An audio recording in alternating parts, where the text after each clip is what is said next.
Uy, ano to? Sir, si sir na ito ah. Sir, ano ginagawa nyo? Ginagawa namin yung mock-up para dun sa isang full fit-out natin na interior fit-out pala na project. Condo project siya. So, ito yung ano niya, pull-down dish rack na kailangan ni client. So, ayan, nakikita nyo.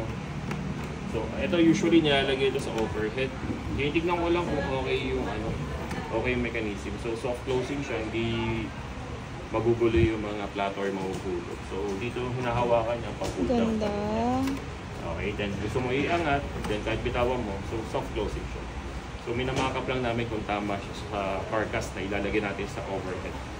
So, usually ganun ginagawa natin para at least alam natin na nasa fit talaga doon sa mga sukat ng ginagawa natin mga modular cabinet. So, ito part ko ng modular kitchen, si client. So, meron tayong interior fit-out, condo fit-out yun. So, full interior yun.